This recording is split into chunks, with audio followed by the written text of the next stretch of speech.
The hum of the industrial floor polisher is a surprisingly peaceful sound. It's a steady, monotonous drone that fills the vast, empty hallways of this office building in the dead of night. It's an honest sound. It's the sound of work being done, of a surface being cleaned. For 8 hours a night, this is my world. The smell of ammonia, the lonely glow of the fluorescent lights on the polished linoleum, and this steady, grounding hum. It's a universe away from the sound that used to be my world, the sound that I thought was my destiny. That sound was a symphony of chaos, the frantic, giddy ringing of a slot machine paying out, the smooth, dangerous whisper of cards sliding across felt, the collective, breathless gasp of a crowd around a craps table. That was the sound of the casino, the sound of my own personal heaven, which I now know was just a beautifully decorated waiting room for hell. Before I learned that sound, my life was a picture of quiet, deliberate construction. I was an architect, a man who built things that were designed to last. My life was my greatest project. My wife, the love of my life, was my partner in that project. Together, we had designed and built a beautiful life, a custom-built home filled with light and laughter, two amazing kids whose futures we were carefully planning for, a financial foundation as solid as any blueprint I had ever drawn. We had a healthy savings account, a diversified portfolio of boring, sensible investments, and a budget that we stuck to. I was a man who believed in structure, in planning, in the slow, steady, and satisfying process of building something of value over time. I had everything. But a part of me, a secret, restless part, was bored with the solid ground. A part of me wanted to fly. My first taste of flight came on a weekend trip with some friends. We went to a casino. I had always been disdainful of gambling, seeing it as a tax on the foolish. But the energy of the place was intoxicating. It wasn't the sad, desperate scene I had imagined. It was a world of glamour, of excitement, of possibility. I sat down at a blackjack table, more as a curious observer than a player. I was a man of numbers, of systems. I thought I could outsmart it. I played with a small amount of cash, applying a basic strategy I had read about online. And I won. It wasn't a fortune, maybe a few $1,000s. But the ease of it, the speed of it, was a revelation. I had made more in a few hours of playing a game than I sometimes made in a week of painstaking architectural design. The money was nice, but the feeling was the real prize. It was a feeling of power, of being special, of having a secret knowledge that others lacked. I came home from that trip a different man. The slow, steady work of my real life seemed dull, pedestrian. The real action, the real excitement was in that other world, the world of calculated risks and instant rewards. I started going back alone. I would tell my wife I was meeting a client or working late at the office. The lies came easily, a necessary cost of maintaining my secret life, my secret identity as a winner. The casino became my alternate reality, a place where I was no longer a sensible suburban dad, but a high roller, a man who could bend probability to his will. My ego, already healthy, swelled to a monstrous size. I wasn't just lucky, I was skilled. I wasn't gambling, I was executing a strategy. I was an architect of fortune, and I was building a new, more exciting life for myself, one bet at a time. The descent from a secret hobby into a full-blown addiction is a quiet, solitary journey. You don't realize you're on a path to ruin because the path is paved with the illusion of control. My illusion was that I was a smart gambler. I moved from the simple luck of blackjack to the complex psychological warfare of high-stakes poker. This, I told myself, was a game of skill. And for a while, my skill, or more accurately, my luck held. I had some significant wins, enough to reinforce my belief in my own genius. I started to see my respectable architect's salary as a quaint, but insufficient source of income. The real money, the fast money, the life-changing money, was waiting for me at the tables. My double life began to demand more and more resources. The first wall of my carefully constructed fortress to be breached was our savings account. I justified it with a lie that was both elaborate and pathetic. I told my wife I was in on the ground floor of a new architectural startup, a silent partner, and it required a significant but temporary cash investment. She was nervous, but she believed in my business acumen. I was the architect of our financial security, after all. Watching that money, the product of a decade of our shared discipline, flow out of our safe, boring bank account and into the digital ether of an online poker site was a moment of profound, sickening transgression. But the gambler in me, the addict, silenced the husband and the father. This wasn't a loss. It was a deployment of capital. I was just one big pot away from doubling it, from becoming the hero who could give her everything she ever dreamed of. But the big win didn't come. Instead, I hit a losing streak, a brutal, relentless run of bad cards and bad decisions that felt like a personal affront, a betrayal by the universe. The chase began. I was no longer playing to win. I was playing to get my money back. My smart, disciplined strategy was replaced by a desperate, emotional recklessness. I was a man drowning, and instead of swimming for shore, I was fighting the ocean. The lies became more frequent, more desperate. I took out a second mortgage on our home, forging my wife's signature on the documents with a hand that shook with the knowledge of my own depravity. I maxed out our credit cards. I borrowed money from a high-interest lender, a man with cold, dead eyes who didn't ask any questions. I was no longer an architect. I was a demolitions expert, and the building I was wiring for destruction was my own life. My real life was falling apart, and I was too obsessed to even notice. I was fired from my job. My performance, once stellar, had become erratic and unreliable. I was a ghost in the office, my mind 1,000 miles away, replaying hands, calculating odds. At home, I was a phantom. The easy intimacy I had with my wife was replaced by a wall of secrets. She knew something was terribly wrong, but she couldn't have imagined the scale of my betrayal.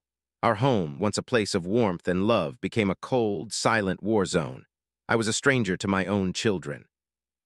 I was a physical presence in the house, but my soul was at a poker table in a smoke-filled room. The weight of the debt, the pressure of the lies, became unbearable. I needed one last big score, the one that would fix everything, that would let me pay back the loans, replace the savings, and become the man I was supposed to be. I took the last of the borrowed money and went to an infamous high-stakes cash game, the kind you hear about in whispers. This was my final stand. It was a single, all-or-nothing bet on my own life. The game was a fever dream, a blur of smoke, whiskey, and the dead-eyed stares of men who were either predators or prey. I now know, the designated fish at the table. I played for 24 hours straight, my body a buzzing, exhausted machine running on nothing but caffeine and a desperate, suicidal hope. The swings were wild. At one point in the early morning hours, I was up. I had won back a significant portion of what I had lost. A sane man would have walked away.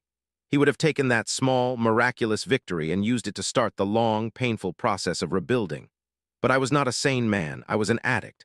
The win didn't feel like a reprieve. It felt like a confirmation. It proved I was right all along. I was the best player at the table. My destiny was to win it all back, so I stayed. I got reckless. I was tired, my judgment clouded by exhaustion and ego. And then came the hand. The one that will be forever seared into my memory. A hand so perfect, so powerful, that it felt like a gift from God himself.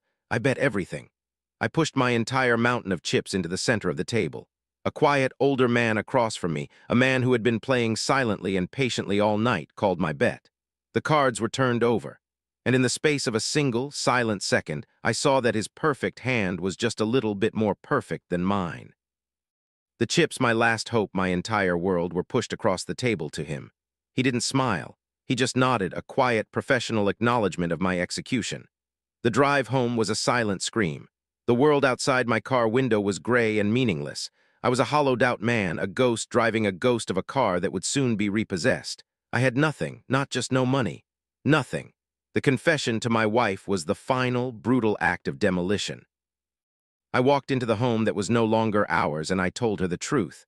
I watched the last flicker of love and hope in her eyes die, replaced by a look of such profound, empty devastation that I will carry it with me to my grave. The collapse was swift and total. The second mortgage triggered a foreclosure.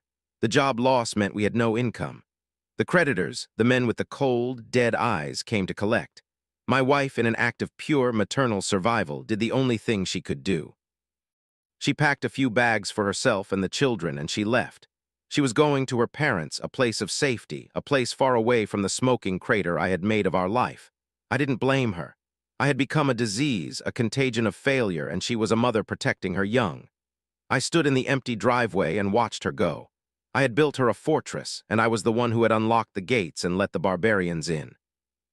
I was left alone, with the clothes on my back, a debt that was a life sentence, and the crushing, absolute silence of a life that I had not just lost, but had willfully, selfishly, and completely destroyed. My name is Alex, and I am a compulsive gambler. The first few months after the implosion were a descent into a kind of waking death. I lost the house. I lost the car. I ended up in a cheap, transient motel where the walls were thin, and the silence was thick with the ghosts of 1,000 other failures. The shame was a physical weight, a shroud that I couldn't take off. My ego, the thing that had driven me, the belief in my own special intelligence, was a pile of smoldering ash. I was a brilliant architect who had designed his own prison.